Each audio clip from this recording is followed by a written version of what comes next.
وزیر پرچمی دولتی جمهوری تاجیکستان نظام توجه باشه.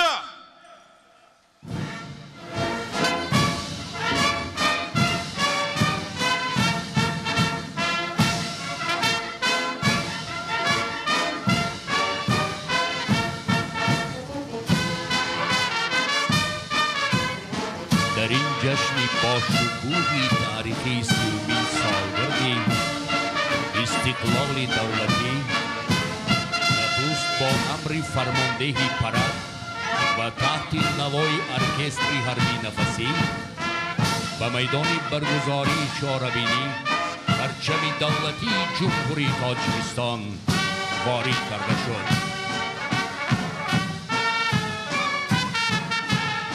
پرچم دولتی جمهوری تاجیکستان در قوه‌های مسلح مقامی خاص دارد. آغاز تمام چهاربینی‌های سیاسی و فرهنگی در ارتش ملی چون آیین دائمی نظامیان با وارد نمودن پرچم دولتی و با گذرانیدن آن از نزد هیئت شخصی شروع می‌گردد.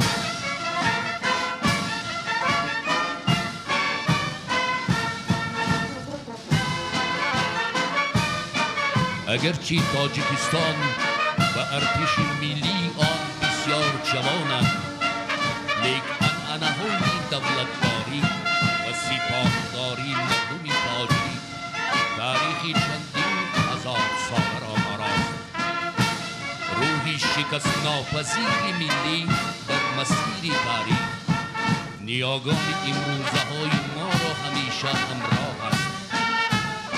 مردم تاجیک هنوز از زمانهای پیش و پرچم چون رمزی دولتداری و مقدسات ملی ارزش‌گذاری نموده آن را بیرق، لوا، درخت و پرچم نام میبرند.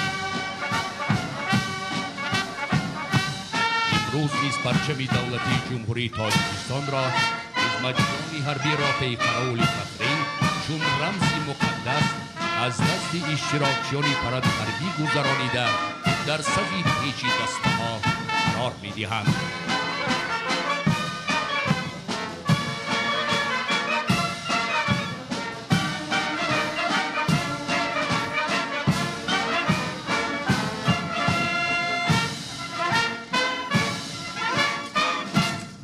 آزاد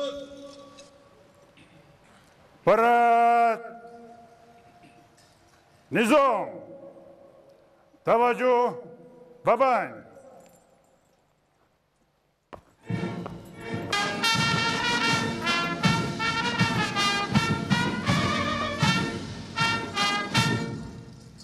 محترم اساتذه صلح وحدت ملی، پیشوای ملت، پرزیدنت جمهوری تاجیکستان، سرفرمانده عالی قوای مسلح، هیئت شخصی قوای مسلح، ساختارهای قدرتی، مقامات حفظ حقوق و ذخیره‌های سفربری برای گذشت پرد حربی و مناسبت جشن استقلال دولتی جمهوری تاجیکستان صف آراستند.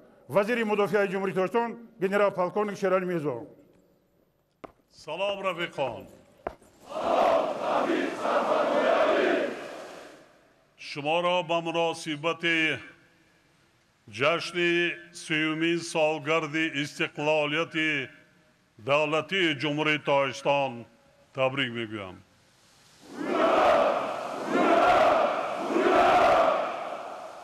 آزاد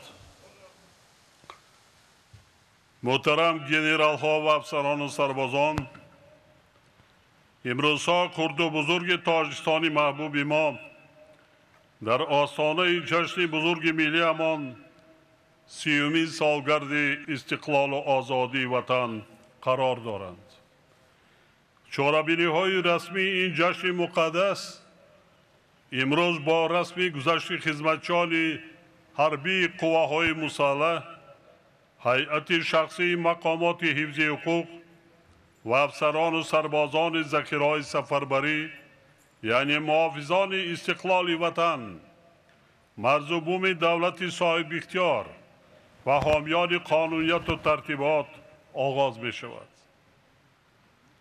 با افتخار این سنه مبارک و سرنوشت‌ساز تمام هیئت شخصی قواهای مسلح، مقامات حفظی حقوق و هر یک شما را که حالا در این میدان صف آراستید صمیمانه تبریک میگویم.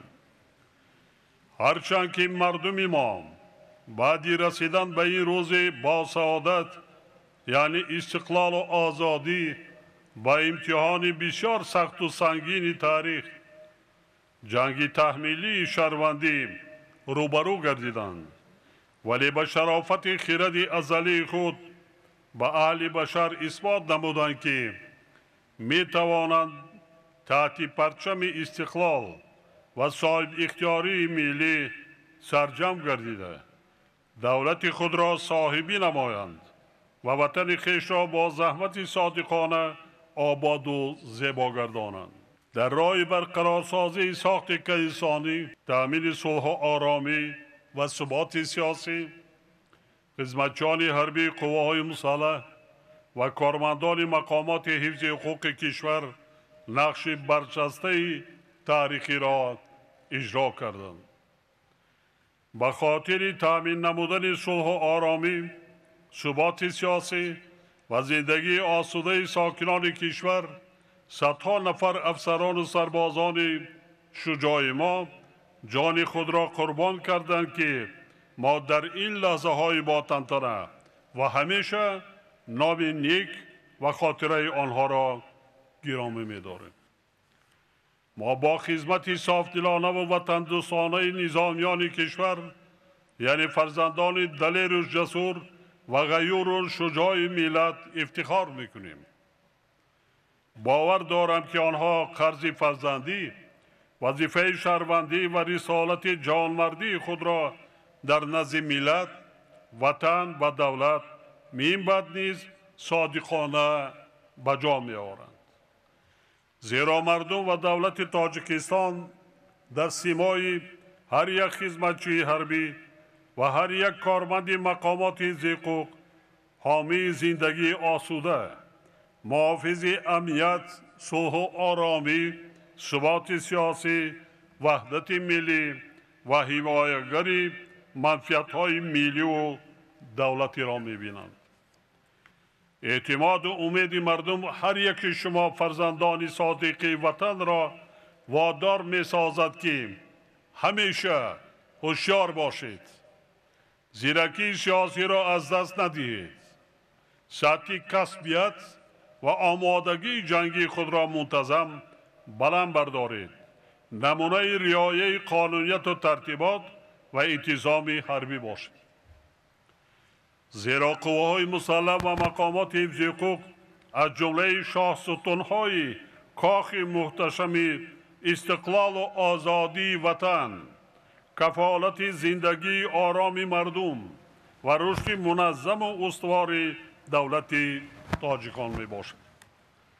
دولت و حکومت مملکت برای طلبات روز و وضع مرکب جهانی معاصر مطابق گردانیدن سطح آماده باشی جنگی قوای مسلح و بلند برداشتن اقتدار مدافعی مملکت همه تدبیرهای ضروری را عملی کرده با این مقصد از تمام ذخیره و امکانیت‌ها استفاده می‌کنند. در این روند باز هم بهتر تامین نمودن جزء تام‌های حربی و مقامات حفظ حقوق با تکنیک و تجهیزات حاضر زمان، سلاح و مهمات جنگی و دستگیری مالیوی و اجتماعی خدمتچیان حربی از جمله مسائل مهمترین می باشند که ما به حل آنها اعتبار اولین درجه و دائمی میدیم. وقتهای آخر وضع منطقه و جهان وابسته به وسعت پیدا کردن فعالیت حرکت و سازمان‌های تروریستی، اکستریمیستی و رادیکالی، نزاع‌های دینی و مذهبی، قاچاق مواد مخدر، سلاح، جنایت‌های کیبری و دیگر جنایت‌های متشکل فرامیلی باعث تشویش و نگرانی جدی ساکنان سیاره از جمله مردم ما گردیده است. طبق تحلیل و پیشگویی‌ها چنین وضعیت در منطقه و کشورهای علایده دنیا در آینده ادامه پیدا می‌کند و حتی شدت بیشتر کسب می‌نماید.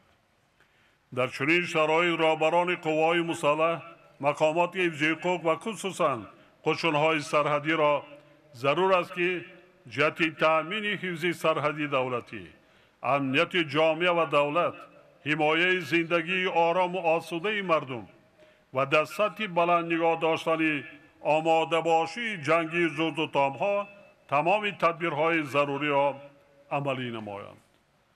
با اطمینان کامل اظهار می نمایم که افسران و سربازان شجاع ما منبعد نیز و سوگند حربی خود دولت، وطن و ملت صادق مانده وظیفه‌های در نزد آنها گذاشته شده، یعنی حفظ مرز و بوم دولت صاحب اختیار تاجیکان، استقلال و آزادی وطن و زندگی آرام و آسوده خلق تاجیکستان را با سربلندی، حس بلند ملی و احساس گرمی وطن دوستی اجرا می نمایند.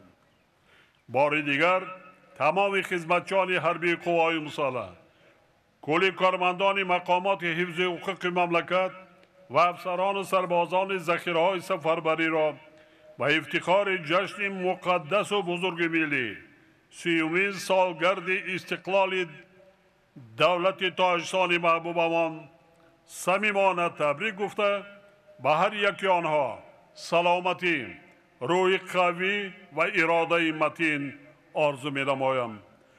جاویدان و پاینده باد استقلال دولتی تاجیکستان.